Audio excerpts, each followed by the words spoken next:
معزز سامعین گرامی قدر، رسول اللہ صلی اللہ علیہ وسلم کی سیرت کے حوالے سے غزوہ خیبر کے ابتدائیے کو آپ کے سامنے سارا کا سارا رکھا، اور رسول اللہ صلی اللہ علیہ وسلم نے مختلف جو قلعوں کو فتح کیا اس کی ترتیب آپ کے سامنے رکھی کہ یہ تاریخ کے اندر نہیں ملتا کہ نائم قبیلے کو پہلے فتح کیا گیا، ابئی کو کیا گیا وغیرہ، اس کے اندر اختلاف موجود ہے، اور مختلف صحابہ کو مختلف قلعوں کی فتوحات کے لیے علم دیا گیا۔ لیکن جب قلعہ نائم کی باری آئی تو اس کی فتح مسلمانوں کے لیے مشکل تر ہوتی چلی گئی، تو رسول اللہ صلی اللہ علیہ وسلم نے بالآخر اعلان فرما دیا کہ کل میں جھنڈا اس کو دوں گا کہ جس کے ہاتھ پر اللہ رب العزت فتح لکھ دے گا، اور اس بندے کی جو فضیلت بیان کی وہ یہ بیان کی کہ اس بندے میں دو خوبیاں ہیں، ایک یہ کہ وہ اللہ اور اس کے رسول سے محبت کرتا ہے، اور دوسری خوبی یہ ہے اللہ اور اس کے رسول بھی اس سے محبت کرتے ہیں۔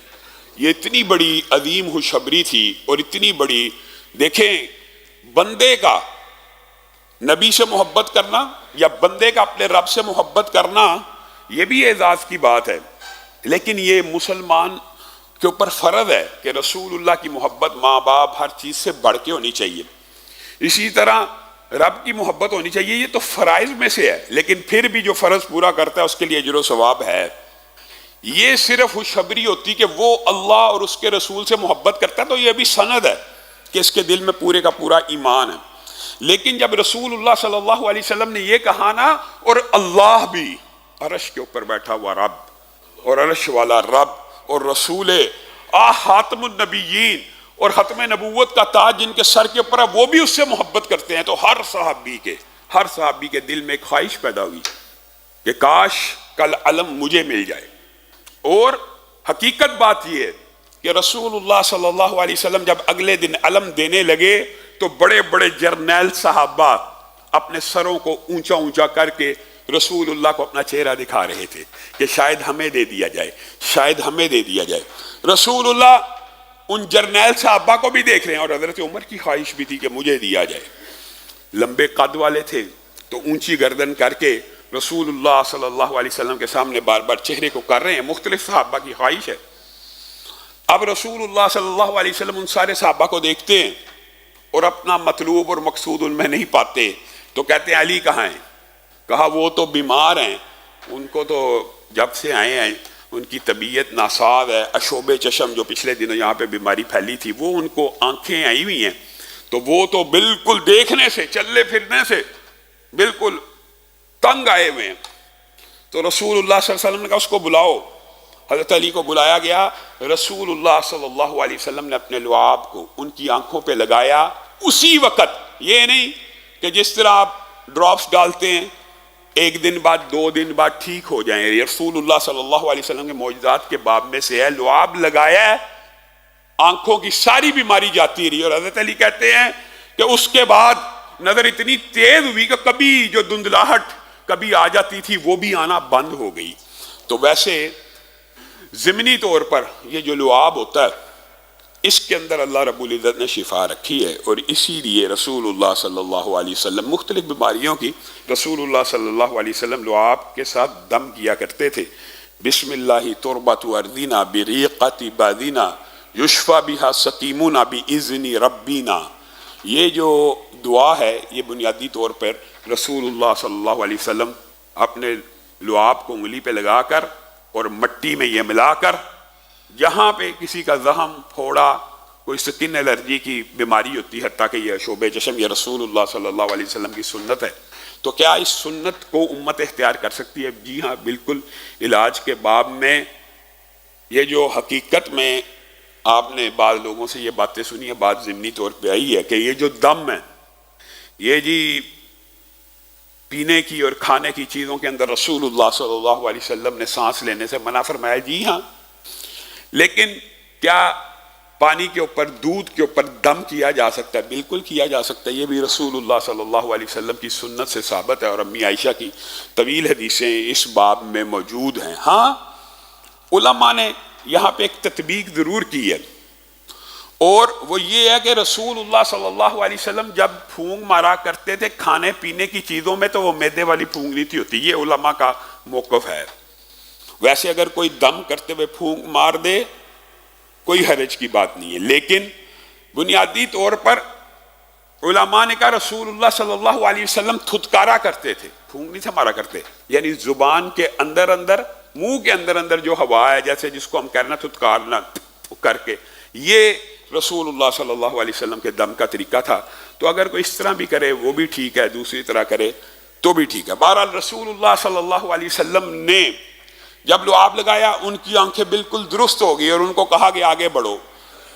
گزشتہ خطبے میں یہاں پر عامر کا واقعہ بھی آپ کے سامنے رکھا گیا. پہلے عامر مرحب کے مقابلے میں نکلے تھے اور انہوں نے تلوار ان کے قدموں پہ ماری، وہ تلوار اچک گئی اور ان کو واپس آ کے لگ گئی اور اسی زخم سے وہ شہید ہو گئے. اب مرحب وہ بھی یہودیوں کا ایک بہت بڑا سپہ سالار ہے اور عامر کو چوٹ لگنے کے بعد اس کے حوصلے بلند ہو گئے ہیں اور وہ بار بار شعر پڑھ رہا ہے. قد علمت خیبر انی مرحب شاک السلاح بطل مجرب اذا الحروب اقبلت تلہب. اس طرح انداز میں، روب ڈالنے کے انداز میں وہ شعر پڑھ ہے.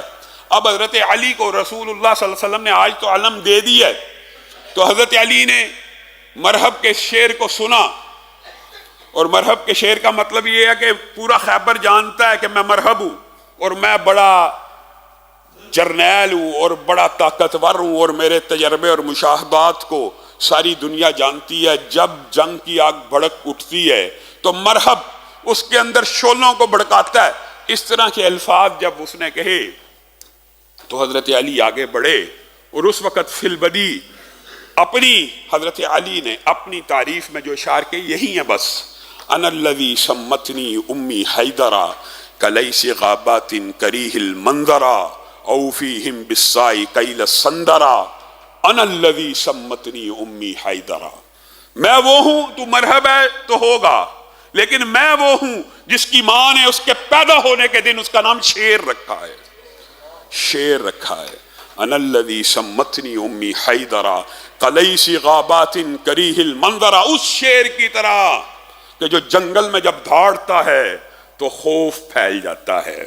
اگر تو میری طرف تیر کو پھینکے گا یا تلوار کو یا یہ جو تو آگ بھڑکانے کی باتیں کرتا ہے، او فیہم بالسائی قیل السندرا، ایک تیر پھینکے گا پورے کا پورا درخت تیری طرف اچھال دیا جائے گا. اور تیزی سے یہ اشعار پڑھتے ہوئے آگے بڑھے.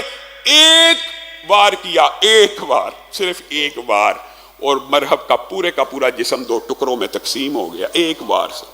مسلمانوں نے خوشی سے تکبیر کی صداؤں کو بلند کرنا شروع کیا. ابھی عامر کو شہید کرنے والا. تو پھر یہ وہ ٹرننگ پوائنٹ تھا. جیسے ہی مرحب قتل ہوا، مسلمان خوشی سے تکبیرات کی صدائیں بلند کرتے ہوئے قلعہ نائم پہ چڑھ دوڑے. اس دوران جب حضرت علی تیزی سے آگے بڑھتے چلے جا رہے تھے تو ایک یہودی نے پوچھا کون ہے آپ؟ کہا علی. کہا آپ غالب آ جائیں گے. یہودیوں کے پاس کچھ پیشین گوئیاں ان کی سابقہ کتابوں میں موجود تھیں اور کہا آپ بلند ہو گئے. علی کے نام سے استعارہ لیا بعد نے کہا، جیسے رسول اللہ صلی اللہ علیہ وسلم نے سہیل کے نام سے لیا تھا علی الوف سے، تو اس نے کہا آپ غالب آ گئے، آپ فتح پا جائیں گے. لیکن مرحب کا بھائی یاسر پوری اسی طرح اپنے آپ کو پورا کا پورا، مرحب نے بھی اپنے آپ کو پورا لوہے کے اندر، لوہے کی اس نے وہ زرہ پہنی ہوئی تھی اور مختلف اس نے آلات لگائے ہوئے تھے دفاع کے لیے، لیکن حضرت علی کی تلوار نے ان سب کو کاٹ ڈالا. تو اسی طرح یاسر بھی آگے بڑھا اور آ کے للکارنے لگا کہ ابھی کہاں جاتے ہو قلعے کی طرف، ابھی میرا مقابلہ کرنا باقی ہے. تو رسول اللہ صلی اللہ علیہ وسلم نے حضرت علی کو کہا آپ اپنے کام میں مصروف رہیں. زبیر کو کہا آپ نکلو اس کا مقابلہ کرو. تو زبیر کی والدہ اس لشکر میں ہمراہی تھی تو کہنے لگی اللہ کے رسول اتنا بڑا جرنیل ہے، میرے بیٹے کو آپ اس کے مقابلے میں بھیج رہے ہیں تو کیا خوف نہیں ہے؟ صرف پوچھ رہی ہیں کیا میرا بیٹا آج شہید ہو جائے گا؟ یاسر ہے، چھوٹا جنگجو نہیں ہے. تو رسول اللہ صلی اللہ علیہ وسلم مسکرانے لگے، کہا وہ جو یاسر ہے تیرے بیٹے کے ہاتھوں قتل ہو جائے گا۔ حضرت زبیر آگے بڑھے، ایک ہی وار میں یاسر کو قتل کر دیا تو مسلمانوں نے پھر تکبیرات کی صداؤں کو بلند کیا تیزی سے، یہ قلعہ فتح ہو گیا۔ جیسے یہ قلعہ فتح ہوا تو یہ ایک مشکل ترین قلعوں میں سے تھا، لیکن بعض روایات میں یہ بات آتی ہے کہ اس کے بعد جو قلعہ سب سے مشکل تھا وہ صعب بن معاذ نامی قلعہ تھا۔ اسی طرح ابئی کا قلعہ، زبیر کا قلعہ، قلعوں کے انہوں نے یہ نام رکھے ہوئے تھے۔ تو رسول اللہ صلی اللہ علیہ وسلم نے جب وہ قلعے فتح نہیں تھے ہو رہے تو ہاتھوں کو اٹھایا اور کہا اللہ تعالیٰ ان قلعوں میں سے صعب بن معاذ کے قلعے کے بارے میں خصوصی دعا کی، اللہ تعالیٰ اس قلعے کو فتح کر دے اور ہمیں یہاں سے خوراک اور چربی وافر عنایت فرما۔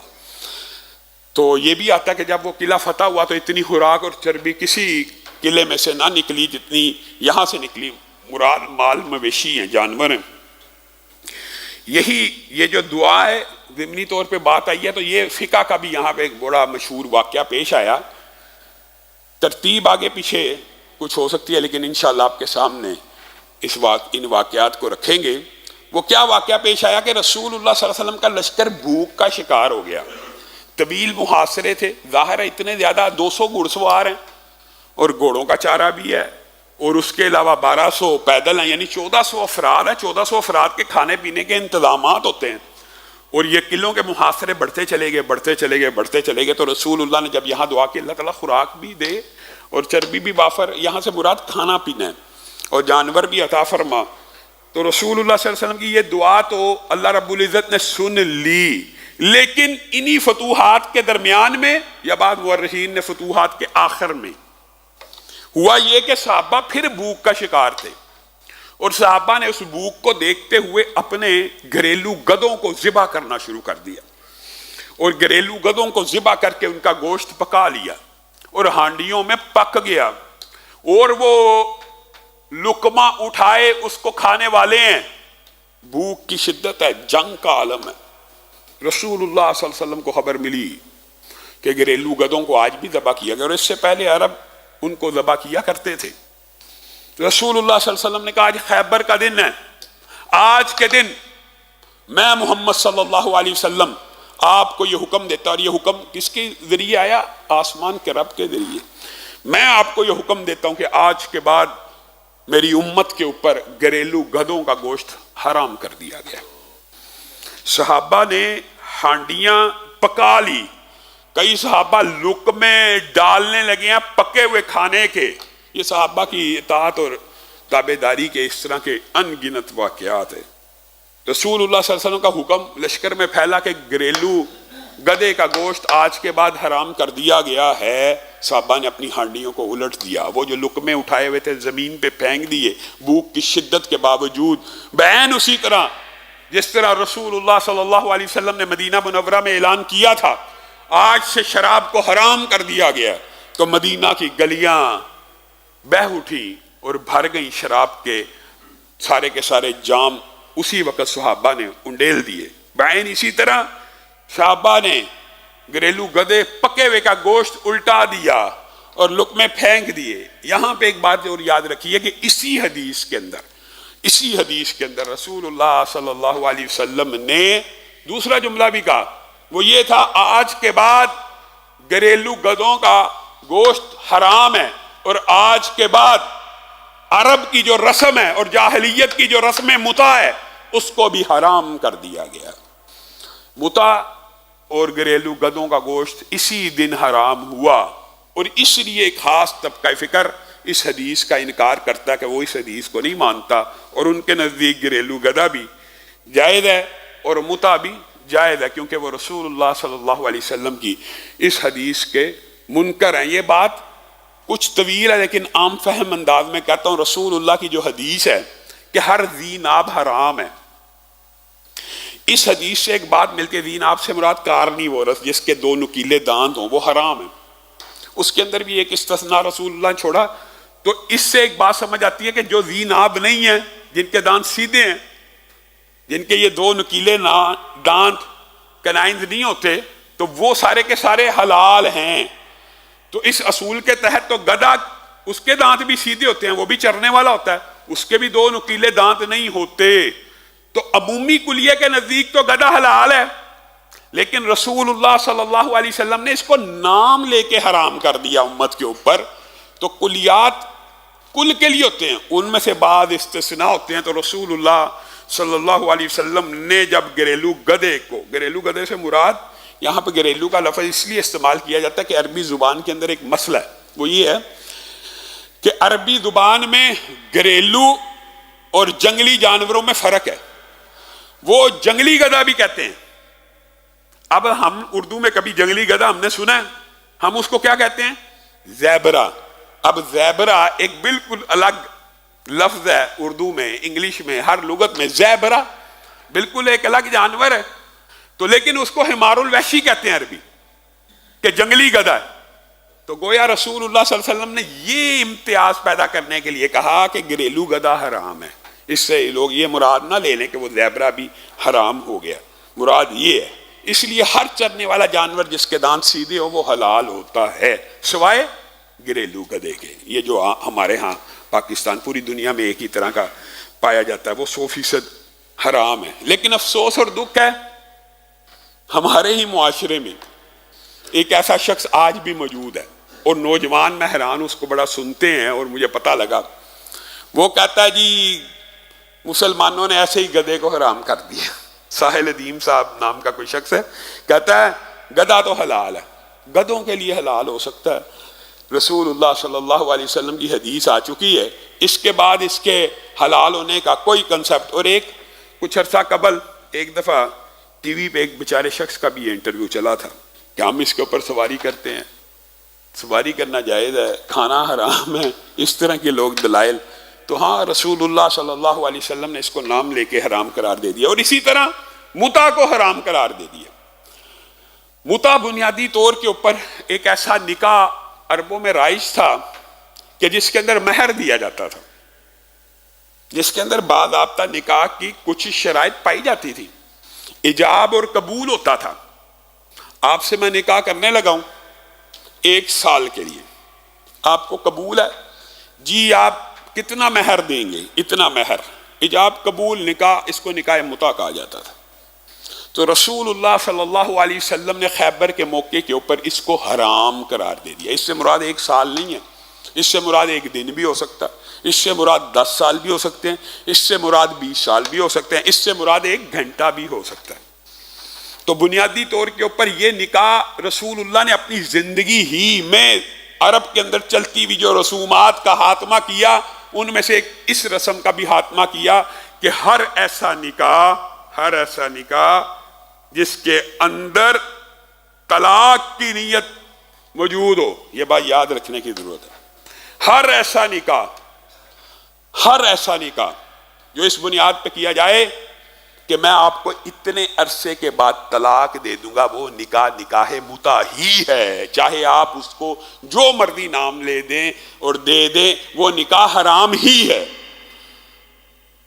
اب یہاں پہ آپ نے غور و فکر کرنا ہے کہ ہم ایک خاص طبقہ فکر کو تو نشانہ بناتے ہیں، اور دیکھو یہ نزدیک متع بھی جائز ہے، نکاح متع بھی حلال ہے. اپنے گریبانوں میں ہم نے کبھی نہیں جھانکا کہ ہمارے ہاں طلاق ہو جائے تو بچی کو کہا جاتا ہے جا دوسرے مرد کے پاس جا، اس کے ساتھ نکاح کر. وہ نکاح کس بنیاد پہ کیا جاتا ہے؟ طلاق کی نیت کے اوپر کیا جاتا ہے کہ 3 دن بعد، 4 دن بعد، 1 ہفتے بعد، 5 دن بعد، اتنے دن بعد یہ بندہ طلاق دے دے گا. وہ متع نہیں ہے آپ کے نزدیک، وہ حلال ہے معاذ اللہ. اس سے بڑا حرامہ بھی کوئی نہیں ہے، وہ بھی متع ہی ہے کہ ابھی بچی کو طلاق ہوئی ہے، بچی عدت میں ہی ہے، نکاح کسی اور سے کر دیا اور طلاق کی نیت کے اوپر کیا، پھر اس نے طلاق دے دی، پھر وہ عدت میں ہے، پھر اس کو پہلے خاوند کے پاس واپس لے آئے. اس سے بڑا شریعت کا کوئی مذاق نہیں ہے، کوئی مذاق نہیں. آپ لوگوں کو تو اعتراض کرتے ہیں، میں اور آپ، اللہ کے بندو یہ کیا ہے؟ اللہ کی قسم یہ اس سے بدتر ہے.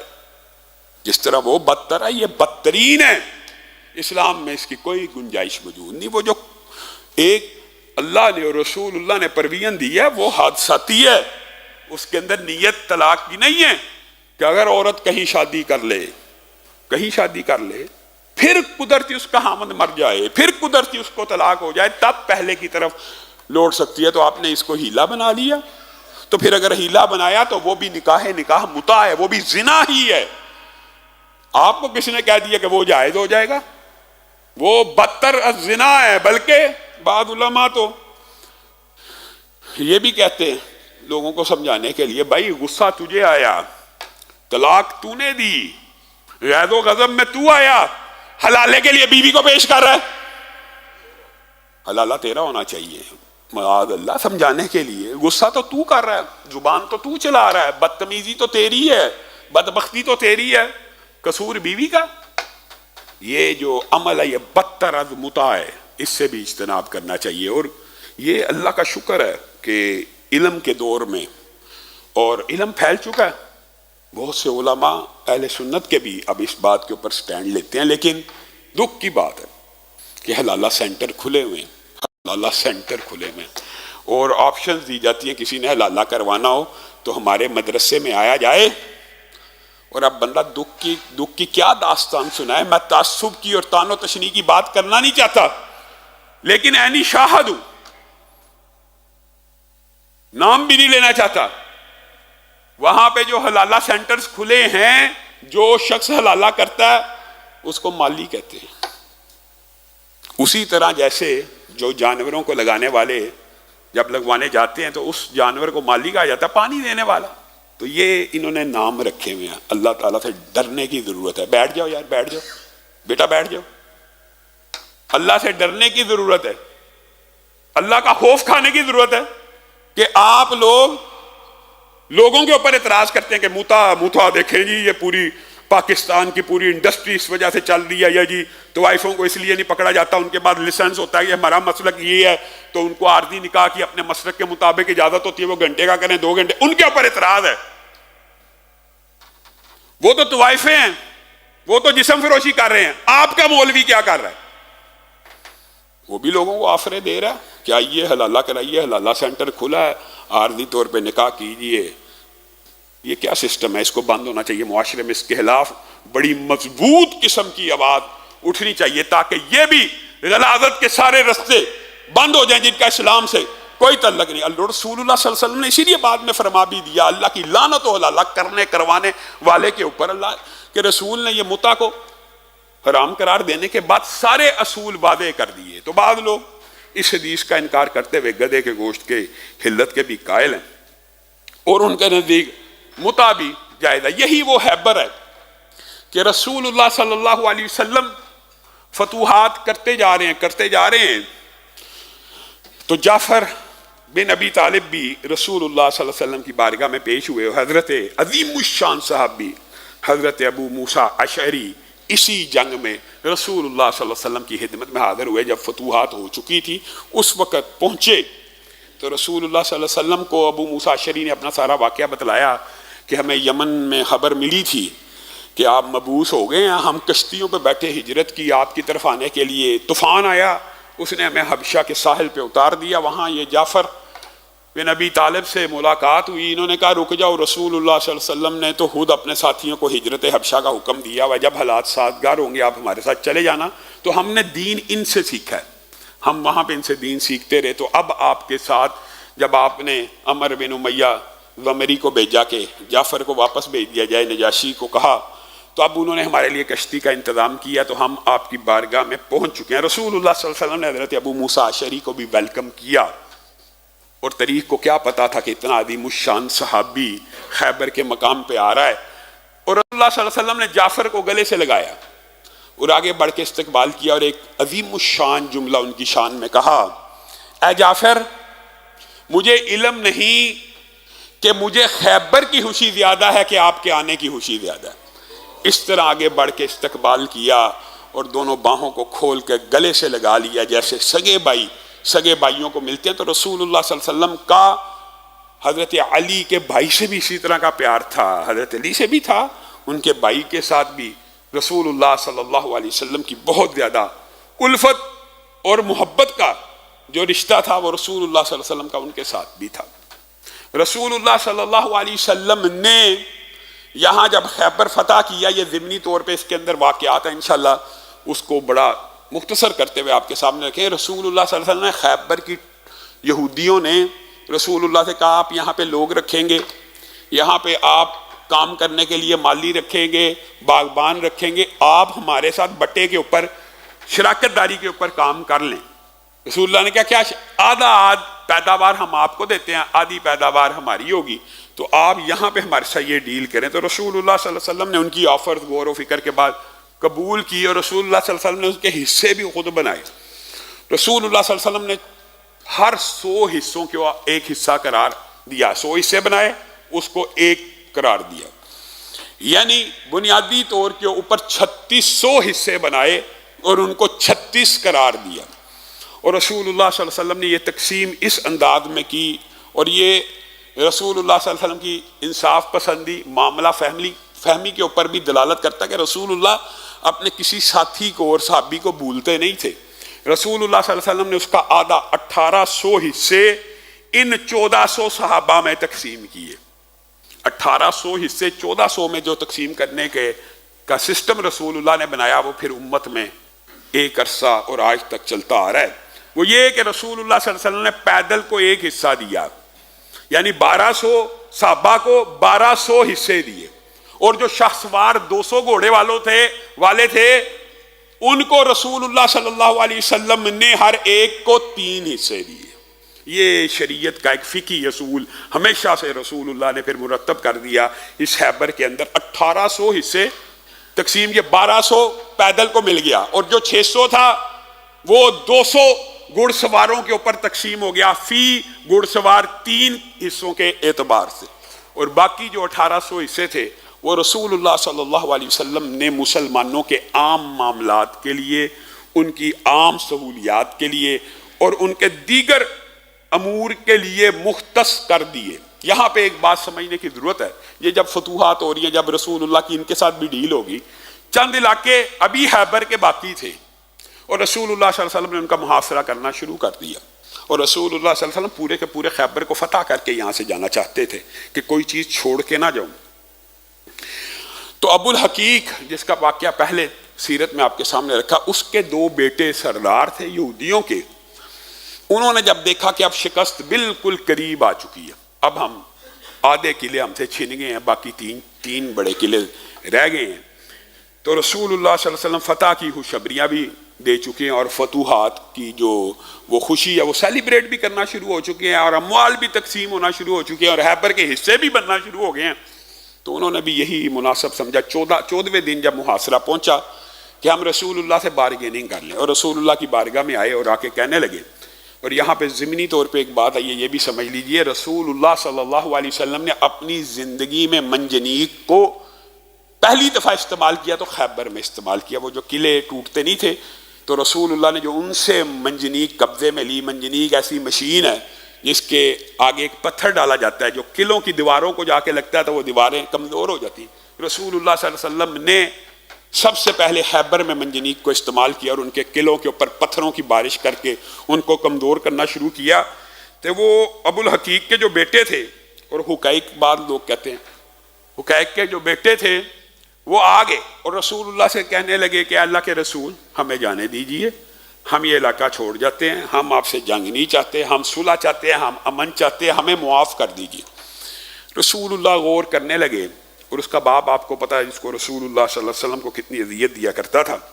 خیر رسول اللہ صلی اللہ علیہ وسلم جہاں پہ بھی مذاکرات کی بات آتی، مذاکرات کو ترجیح دیا کرتے تھے۔ رسول اللہ نے کہا ایک شرط ہے، اگر تو میرے سے سچا معاہدہ کرے گا، کیونکہ تم یہودی ہو، تم ہمیشہ معاہدہ کر کے عہد شکنی کرتے ہو، تم وعدہ کر کے وعدہ خلافی کرتے ہو، تم نے بار بار معاہدوں کو توڑا ہے، اگر تو کہتا ہے تو میں تجھے ایک چانس دیتا ہوں، لیکن ایک شرط کے اوپر، تو اپنے ساتھ سارے قافلے لے کے نکل جا، لیکن ہر بندہ اتنا مال اٹھا سکے گا جتنا اس کی کمر کے اوپر آتا ہے، اتنا مال اٹھانے کی بھی میں تجھے اجازت دیتا ہوں۔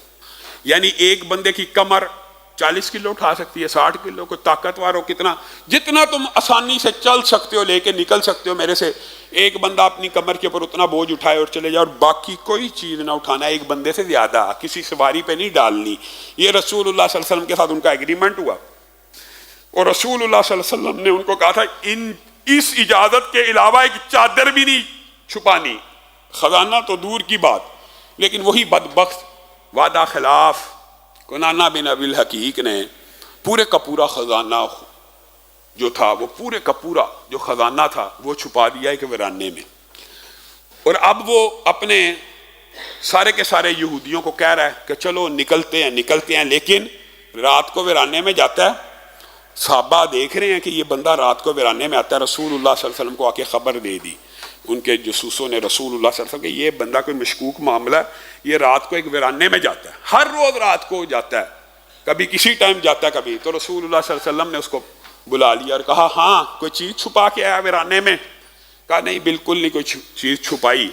تو وہ جو صحابی جنہوں نے دیکھا تھا انہوں نے گواہی دی، تو رسول اللہ صلی اللہ علیہ وسلم نے صحابہ کے اس کو سپرد کیا کہ اس سے گلواؤ اس نے خزانہ چھپایا کہ نہیں۔ بالآخر اس سے گلوایا گیا تو وہ مان گیا کہ میں نے ایک بہت بیش قیمت خزانہ اس ویرانے میں چھپایا، اور ہم تھوڑا تھوڑا کر کے آہستہ آہستہ کر کے اس کو یہاں سے لے کے جانا چاہتے تھے۔ تو اس وجہ سے رسول اللہ صلی اللہ علیہ وسلم نے اس معاہدے کو بھی پھر کل عدم قرار دے دیا، اور ابو الحقیق کے دونوں بیٹوں کو یہاں پہ تحقیق کر دیا گیا۔ اللہ رب العزت جو کہا گیا، جو سنا گیا ہے، اس کو سمجھنے کی توفیق عنایت فرمائے۔